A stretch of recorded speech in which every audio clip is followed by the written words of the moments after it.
নমস্কার শ্রোতা বন্ধুরা, আপনারা শুনছেন বৃষ্টি ও গল্প। আজকের গল্প হুমায়ুন আহমেদের লেখা দ্বিতীয় জন। শেষ অবধি গল্প পাঠ শোনার জন্য অনুরোধ রইল। গল্প পাঠ শুনে আপনাদের ভালো লেগে থাকলে চ্যানেলটি সাবস্ক্রাইব করে আমার পাশে থাকতে পারেন। শুরু হচ্ছে আজকের গল্প দ্বিতীয় জন। প্রিয়াঙ্কার খুব খারাপ ধরনের একটা অসুখ হয়েছে।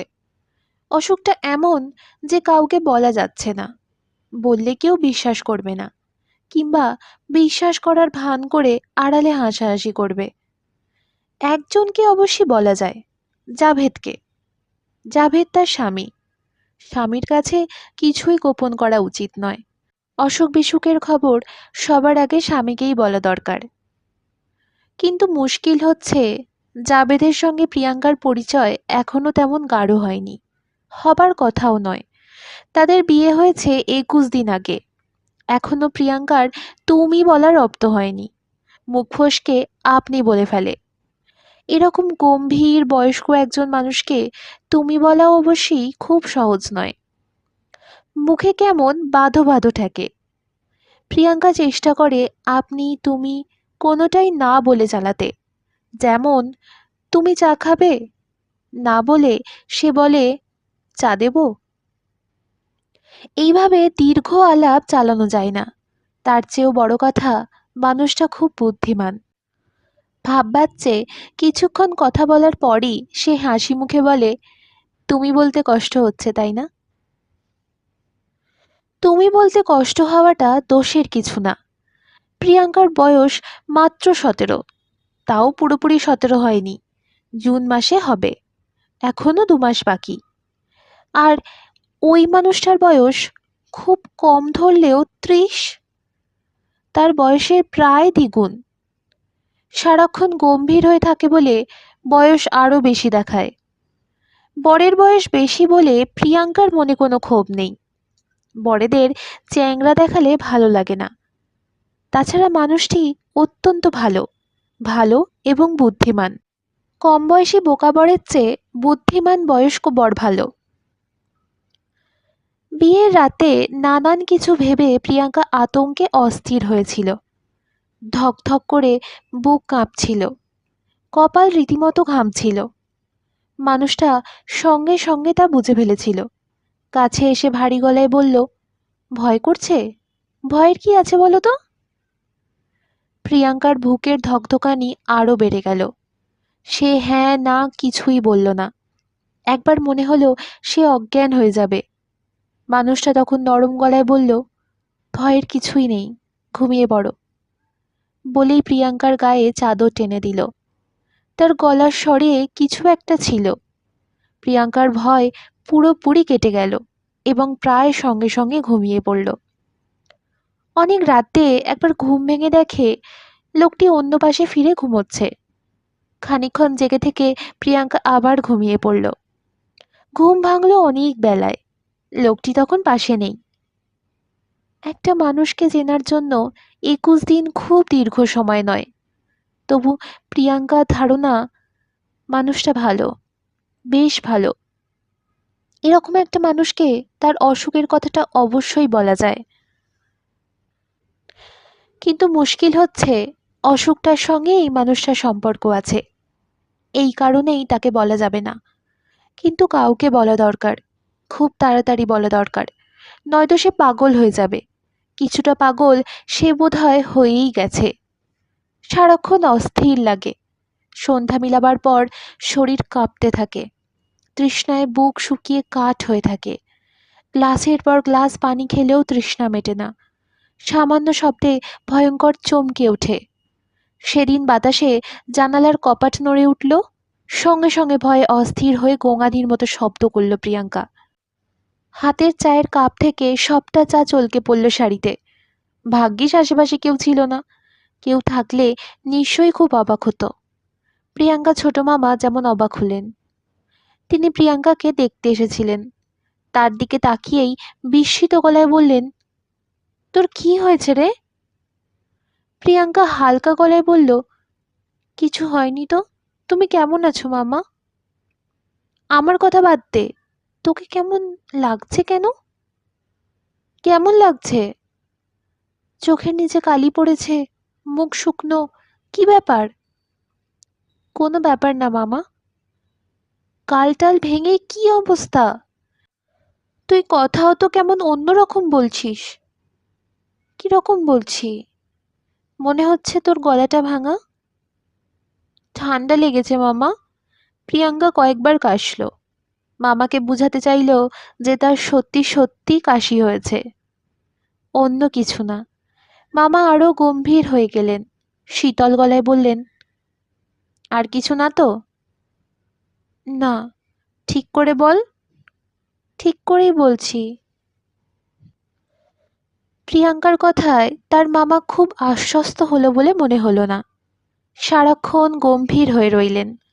চায়ের কাপে দুটো চুমুক দিয়েই রেখে দিলেন। যাই রে মা বলেই কোনো দিকে না তাকিয়ে হন হন করে চলে গেলেন। মামা চলে যাওয়ার 1 ঘন্টার ভিতরেই মামি এসে হাজির। বোঝাই যাচ্ছে মামা পাঠিয়ে দিয়েছেন। মামি প্রিয়াঙ্কাকে দেখে আঁতকে উঠলেন, প্রায় চেঁচিয়েই বললেন, 1 সপ্তাহ আগে তোকে কি দেখেছি আর এখন কি দেখছি? কি ব্যাপার? তুই খোলাখুলি বল তো, কি সমস্যা? প্রিয়াঙ্কা শুকনো হাসি এসে বলল, কোনো সমস্যা না। মামি কঠিন গলায় বললেন, তুই না বলতে চাইলে আমি কিন্তু জামাইকে জিজ্ঞেস করব। জামাই আসবে কখন? ও আসবে রাত 8টার দিকে। ওকে কিছু জিজ্ঞেস করতে হবে না মামি, আমি বলছি। বল, কিচ্ছু লুকাবি না। প্রিয়াঙ্কা প্রায় ফিসফিস করে বলে, আমি ভয় পাই মামি। কিসের ভয়? কি যেন দেখি। কি দেখিস? নিজেও ঠিক জানি না কি দেখি। ভাষা ভাষা কথা বলবি না, পরিষ্কার করে বল কি দেখিস। প্রিয়াঙ্কা এক পর্যায়ে প্রায় ফুঁপিয়ে উঠে বলল, মামি, আমি বোধহয় পাগল হয়ে গেছি। আমি কি সব যেন দেখি। সে কি দেখে তিনি অনেক প্রশ্ন করেও বের করতে পারলেন না। প্রিয়াঙ্কা অন্য সব প্রশ্নের জবাব দেয়, কিন্তু কি দেখে তা বলে না, এড়িয়ে যায় বা কাঁদতে শুরু করে। তোর কি বর পছন্দ হয়েছে? হ্যাঁ। সে কি তোকে ভয় টয় দেখায়? কি যে তুমি বলো মামি, আমাকে ভয় দেখাবে কেন? রাতে কি তোরা একসঙ্গে ঘুমোস? প্রিয়াঙ্কা লজ্জায় বেগুনি হয়ে গিয়ে বলল, হ্যাঁ। সে কি তোকে অনেক রাত পর্যন্ত জাগিয়ে রাখে? কি সব প্রশ্ন তুমি করো মামি? আমি যা বলছি তা জবাব দে। না, জাগিয়ে রাখে না। মামি অনেকক্ষণ থাকলেন, প্রিয়াঙ্কাদের ফ্ল্যাট ঘুরে ঘুরে দেখলেন। কাজের মেয়ে এবং কাজের ছেলেটির সঙ্গে কথা বললেন। কাজের মেয়েটির নাম মরিয়ম, দেশ খুলনা। ঘরের যাবতীয় কাজ সেই করে। কাজের ছেলেটির নাম জিতু মিয়া, তার বয়স 9-10। এদের দুজনের কাছ থেকেও খবর বার করার চেষ্টা করা হলো। আচ্ছা মরিয়ম, তুমি কি ভয় টয় পাও? না, ভয় পামু কে? রাতে কিছু দেখো টেকো না? কি দেখমু? আচ্ছা ঠিক আছে, যাও। প্রিয়াঙ্কার মামি কোনো রহস্য ভেদ করতে পারলেন না। তার খুব ইচ্ছা ছিল জাভেদের সঙ্গে পুরো ব্যাপারটা নিয়ে আলাপ করবেন, পরামর্শ করবেন। প্রিয়াঙ্কার জন্য পারা গেল না। সে কাঁদো কাঁদো গলায় বলল, মামি, তুমি যদি তাকে কিছু বলো তাহলে কিন্তু আমি বিষ খাবো। আল্লাহর কসম বিষ খাবো, নয়তো ছাদ থেকে নিচে লাফিয়ে পড়ব।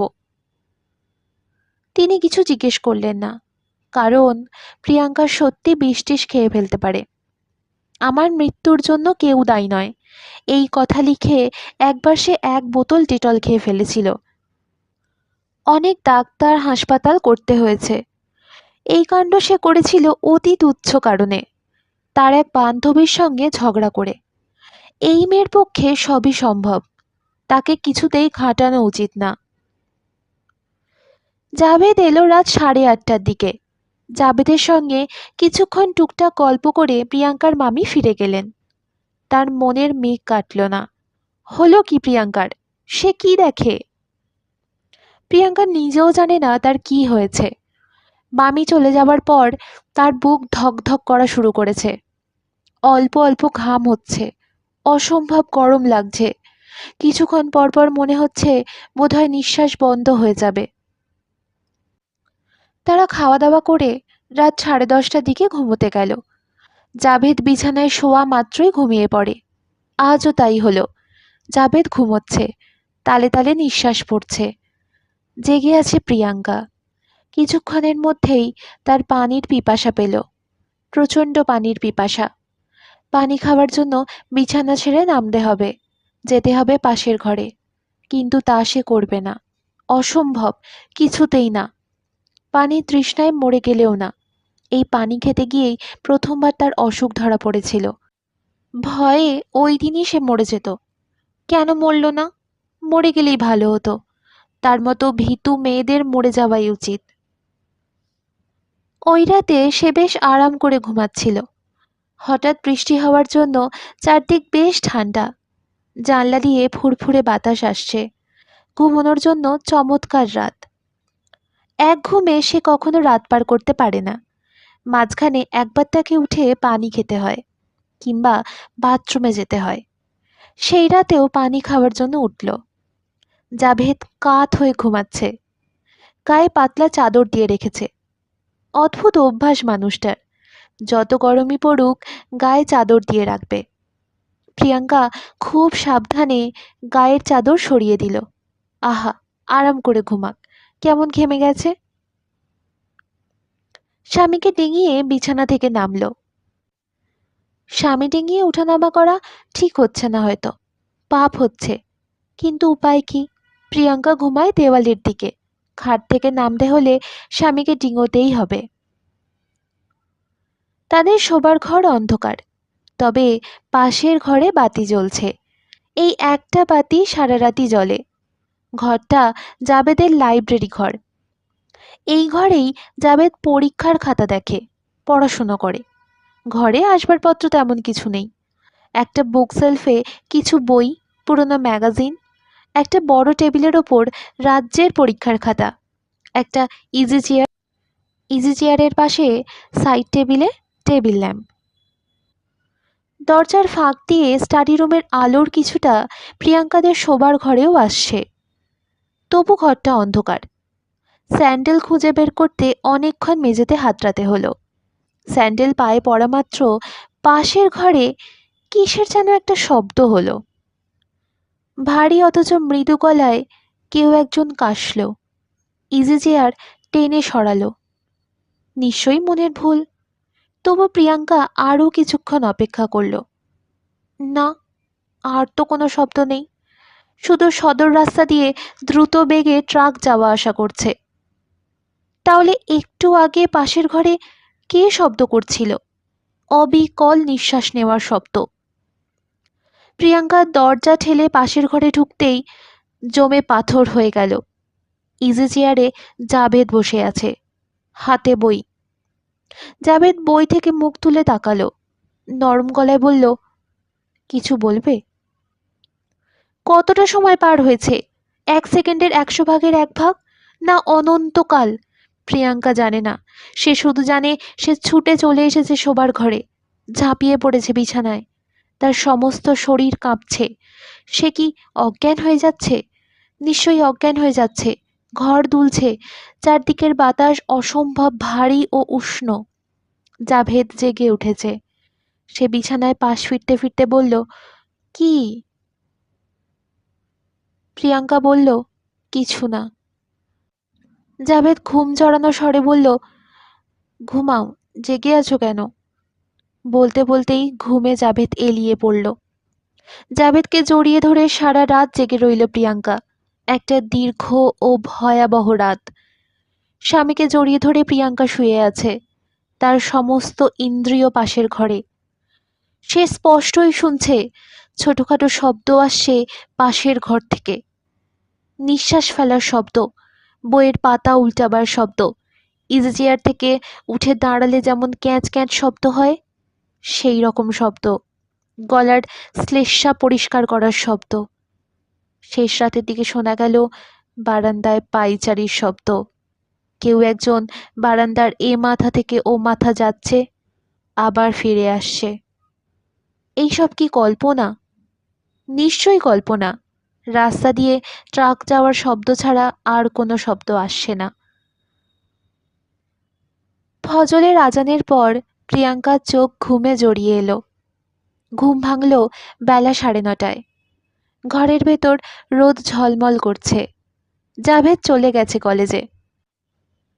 মরিয়ম জিতু মিয়ার সঙ্গে তারস্বরে ঝগড়া করছে। প্রিয়াঙ্কার সব ভয় কর্পূরের মতো উড়ে গেল। রাতে সে যে অসম্ভব ভয় পেয়েছিল, এটা ভেবে এখন নিজেরই কেমন হাসি পাচ্ছে। সে স্বপ্ন দেখেছিল, স্বপ্ন ছাড়া আর কিছুই না।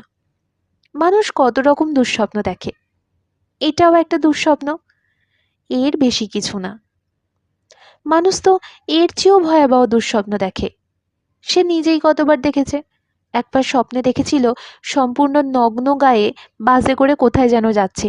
ছি ছি, কি ভয়ঙ্কর স্বপ্ন। প্রিয়াঙ্কা বিছানা থেকে নামতে নামতে ডাকলো, মরিয়ম। যে আম্মা? ঝগড়া করছো কেন মরিয়ম? জিতু কাঁচের জগটা ভাঙা ফেলেছে আম্মা।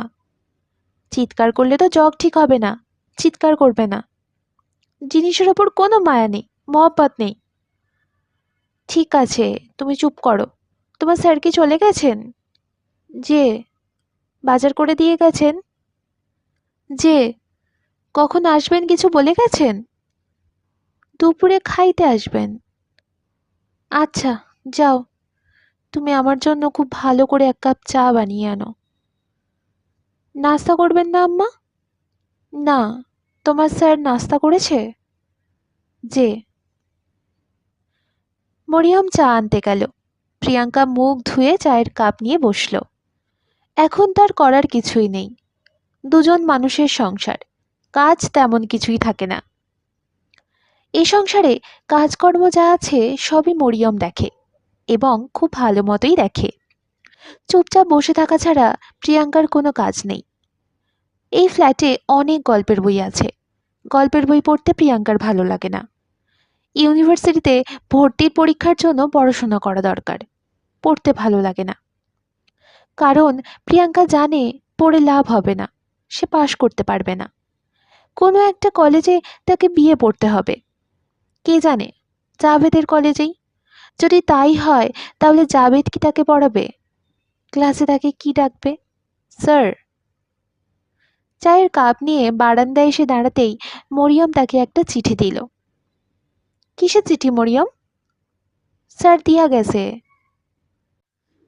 চিঠি না, চিরকুট। জাভেদ লিখেছে, প্রিয়াঙ্কা, তোমার গাটা গরম মনে হলো, তৈরি হয়ে থেকো। আমি দুপুরে তোমাকে একজন ডাক্তারের কাছে নিয়ে যাব। প্রিয়াঙ্কার মনটা হঠাৎ ভালো হয়ে গেল। মানুষটা ভালো, হৃদয়বান এবং বুদ্ধিমান। স্বামীদের কত রকম অন্যায় দাবি থাকে, তার তেমন কিছু নেই। অন্যদের দিকেও খুব তীক্ষ্ণ দৃষ্টি। প্রিয়াঙ্কা কেন, আজ যদি জিতু মিয়ার জ্বর হয়, তাকেও সে সঙ্গে সঙ্গে ডাক্তারের কাছে নিয়ে যাবে। জাভেদ এমন একজন স্বামী যার উপর ভরসা করা যায়। যে যাই বলুক, এই মানুষটিকে স্বামী হিসাবে পেয়ে তার খুব লাভ হয়েছে। জাভেদের আগে একবার বিয়ে হয়েছে, সেটা নিশ্চয়ই অপরাধের নয়। বেচারা স্ত্রী মারা গেছে বিয়ের 8 মাসের মাথায়। স্ত্রীর মৃত্যুর সঙ্গে সঙ্গে সে বিয়ে করার জন্যও অস্থির হয়ে পড়েনি। 2 বছর অপেক্ষা করেছে। মামা মামি যে তাকে তোজবর একটা ছেলের সঙ্গে বিয়ে দিয়েছে, এই নিয়েও প্রিয়াঙ্কার মনে কোনো ক্ষোভ নেই। মামা দরিদ্র মানুষ, তিনি আর কত করবেন, যথেষ্টই তো করেছেন। মামি নিজের গয়না ভেঙে তাকে গয়না করে দিয়েছেন। কজন মানুষ এরকম করে। 8-9টা নতুন শাড়ি কিনে দিয়েছেন। এর মধ্যে একটা শাড়ি আছে 1200 টাকা দামের। জাভেদের আগের স্ত্রীর অনেক শাড়ি এই ঘরেই রয়ে গেছে। ওই মেয়েটির শাড়ির দিকে তাকালেই মনে হয় খুব শৌখিন মেয়ে ছিল। ড্রেসিং টেবিল ভর্তি সাজগোজের জিনিস, কিছুই ফেলে দেওয়া হয়নি। বাসার ঘরে মেয়েটির বড় একটা বাঁধানো ছবি আছে। খুব সুন্দর মুখ, তাকিয়ে থাকতে ইচ্ছা করে। এই ডাক্তার জাভেদের বন্ধু, কাজেই ডাক্তার অনেক আজে বাজে রসিকতা করল। যেমন হাসি মুখে বলল, ভাবিকে এমন শুকনা দেখাচ্ছে কেন? সংসারে নতুন কেউ আসছে নাকি? হা হা হা। বুদ্ধিমান হয়ে ঠিক কাজটা করে ফেলোনি তো? 2 সপ্তাহ হয়নি যার বিয়ে হয়েছে, তার সঙ্গে কি এরকম রসিকতা করা যায়? রাগে প্রিয়াঙ্কার গা জ্বলতে লাগলো। ডাক্তার তাকে এক গাদা ভিটামিন দিলেন এবং বললেন, ভাবিকে মনে হচ্ছে রাতে ঘুমোতে টুমোতে দেয় না, দুপুরে ঘুমিয়ে পুষিয়ে নেবেন, নয়তো শরীর খারাপ করবে। হা হা হা। প্রিয়াঙ্কা বাড়ি ফিরল রাগ করে। সন্ধে মেলাবার পর সেই রাগ ভয়ে রূপান্তরিত হলো। সীমাহীন ভয় তাকে গ্রাস করে ফেলল। এ ঘর থেকে ও ঘর যেতে ভয়, বারান্দায় যেতে ভয়, হাত মুখ ধুতে বাথরুমে গিয়েছে, বাথরুমের দরজা বন্ধ করার সঙ্গে সঙ্গে মনে হলো আর সে দরজাটা খুলতে পারবে না। দরজা আপনা আপনি আটকে গেছে। সে দরজা খোলার চেষ্টা না করেই কাঁপা গলায় ডাকতে লাগলো, মরিয়ম, ও মরিয়ম, মরিয়ম। রাতে আবার ওই দিনের মতো হলো। জাভেদ পাশেই প্রায় নিশ্চিন্তে ঘুমাচ্ছে, আর প্রিয়াঙ্কা স্পষ্টই শুনছে স্যান্ডেল পরে বারান্দায় কে যেন পায়চারি করছে। প্রিয়াঙ্কা নিজেকে বুঝালো, ও কেউ না, ও হচ্ছে মরিয়ম। মরিয়ম হাঁটছে, ছোট ছোট পা ফেলছে। মরিয়ম ছাড়া আর কে হবে? নিশ্চয়ই মরিয়ম। স্যান্ডেলে কেমন ফটফট শব্দ হচ্ছে। জাভেদ যখন স্যান্ডেল পরে হাঁটে তখন এরকম শব্দ হয় না। একবার কি ওই বারান্দায় উঁকি দিয়ে দেখবে? কি হবে উঁকি দিলে? কিছুই হবে না, ভয়টা কেটে যাবে। রাত 1টা বাজে, এমন কিছু রাত হয়নি।